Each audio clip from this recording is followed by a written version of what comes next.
নমস্কার বন্ধুরা, কেমন আছো সবাই? আশা করছি সবাই অনেক ভালো আছো। এখন কিন্তু আমরা ঢাকা চলে এসেছি আমাদের নতুন বাসায়। আর আমাদের সঙ্গে এসেছে আমাদের ছোট্ট গাছ পর্তুলিকা আর ড্রাগন গাছ। আসলে আমি তো গাছ ছাড়া একদম থাকতে পারি না। সাম্যও আমার মতো গাছ পছন্দ করে, তাই আমাদের সঙ্গে অল্প কিছু গাছ নিয়ে এলাম। বন্ধুরা, তোমরা দেখতে পাচ্ছ এই গাছগুলো আমাদের সঙ্গে এসেছে। আমরা পরশু রাতে ঢাকা এসেছি। এর মধ্যে গতকাল রাতেই প্রচুর বৃষ্টি হয়েছে, অনেক বিদ্যুৎ চমকাচ্ছিল।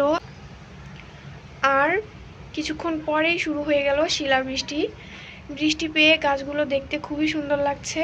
এই গাছগুলো আমি বাড়িতেই লাগিয়েছিলাম, আসার সময় নিয়ে এলাম।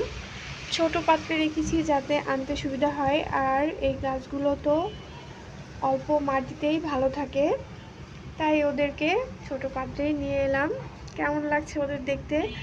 বৃষ্টির ছোঁয়া পেয়ে কিন্তু ওরা খুব সুন্দর করে হাসছে। তোমরা কি উপলব্ধি করছো? ওরা কিন্তু অনেক হাসছে।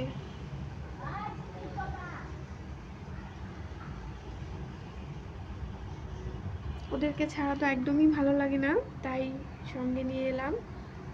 আজকে আমি তোমাদের সঙ্গে শেয়ার করব আমার নতুন বাসাটি দেখতে কেমন এবং আমাদের কেমন লাগছে সেই বিষয়গুলো। দেখো, আমি পেঁয়াজ আর পটল কেটে নিচ্ছি।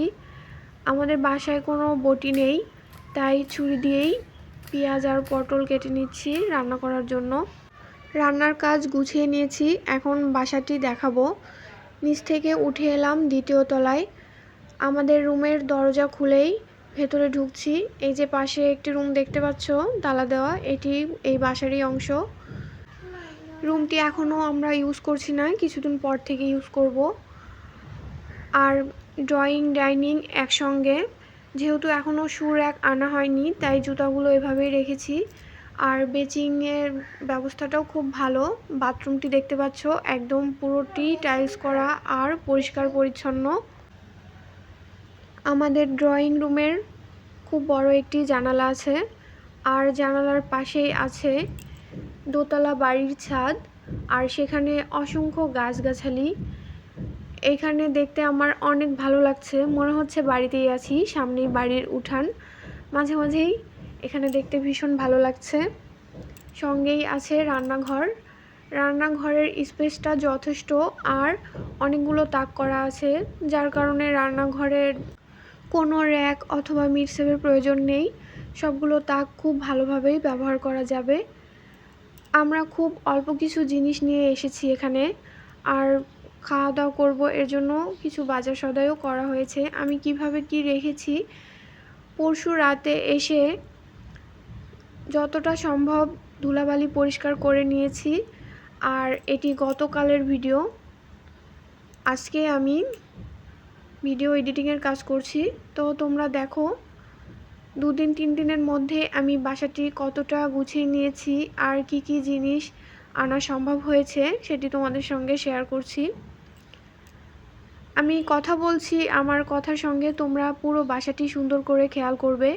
সবসময় টাইলস করা হলেই যে বাসা দেখতে ভালো লাগবে এমন কোনো কথা নেই। সিম্পল একটি বাসা, কিন্তু পর্যাপ্ত আলো বাতাস, যেটি আমার সবচেয়ে বেশি ভালো লাগছে। আমি সবসময় আলো বাতাস পছন্দ করি। এটি আমাদের বেডরুম। আমাদের বেডরুমে আছে কম্পিউটার, টিভি, আর ফ্লোরে বিছানা করা। একটু অগোছালো মনে হচ্ছে, তবে আমি ধুলাবালি পরিষ্কার করে নিয়েছি। দেখো, আমাদের বেডরুম থেকে একদম বাইরের যে ড্রয়িংয়ের দরজাটা দেখা যায়। রান্না করে খাবারগুলো রেখে দিয়েছি। আর এখানে ওড়না দিয়ে ঢাকা, আসলে ঢাকা না, আমি কাপড় চোপড় ধুয়ে দিয়েছি, ওড়নাটি নাড়ার জায়গা হচ্ছিল না, তাই র্যাকের ওপর দিয়ে রেখেছিলাম। আমাদের 2টি র্যাকে কিছু কাগজপত্র, বই, কাপড় চোপড় আর প্রয়োজনীয় অনেক জিনিসই রাখা আছে। আমাদের বেডরুমের সঙ্গেই আছে বেলকুনি। বেলকুনির দরজা খুলেই বেলকুনিতে গিয়ে দেখি অনেক বড় একটি বেলকুনি। আমার তো ভীষণ ভালো লেগেছে। বেলকুনি এখনও পরিষ্কার করে উঠতে পারিনি। বাড়ি থেকে পেঁয়াজ নিয়ে এসেছিলাম, ওখানে রেখেছি। আর এই গাছগুলোও নিয়ে এসেছিলাম, এখানে রেখে দিয়েছি। কিছু ময়লা জামা কাপড় রাখা আছে। আর কিছু জামা কাপড় ধুয়ে দিয়েছিলাম, সেগুলোও বেলকুনিতে। আর বেলকুনি থেকে যে সামনের জায়গাটি দেখা যাচ্ছে, এটি কিন্তু এই বিল্ডিংয়ের সামনের স্পেস, উঠানের মতো। বাচ্চারা সবসময় ওখানে খেলাধুলা করে। আর দেখো, প্রথম দিন আসার পরের দিন আমি কি রান্না করেছি। পেঁয়াজ দিয়ে পটল ভাজি, ভাত, আর রান্না করেছি মাছের তরকারি। আমি মাছের কয়েক পিস রান্না করেছি আর কয়েক পিস ভেজে রেখেছি। তোমাদেরকে বলতে হবে আমি কি মাছ রান্না করেছি। দেখি কে কে আমাকে কমেন্ট করে জানাও আমি কি মাছ রান্না করেছি আর ভেজে রেখেছি। আমাদের নতুন বাসার কিছু ভিডিও তোমাদের সঙ্গে শেয়ার করলাম। ভালো লাগলে লাইক, কমেন্ট, শেয়ার করো। চ্যানেলটি নতুন দেখে থাকলে সাবস্ক্রাইব করো। আজ তৃতীয় দিন হলো বাসায় এসেছি। দেখো, আমি বেলকনিটিও পরিষ্কার করে নিয়েছি আর বেশ কিছু জামা কাপড়ও ধুয়ে দিয়েছি, যেগুলো কালকে ধোয়া হয়নি। দেখতেই পাচ্ছ, আমি কিন্তু বেলকনিটি খুব সুন্দর করে পরিষ্কার করে নিয়েছি। তো ভিডিওটি তোমাদের কেমন লাগলো অবশ্যই জানিও। আর এতক্ষণ আমার সঙ্গে ভিডিওটি দেখার জন্য তোমাদেরকে অসংখ্য ধন্যবাদ।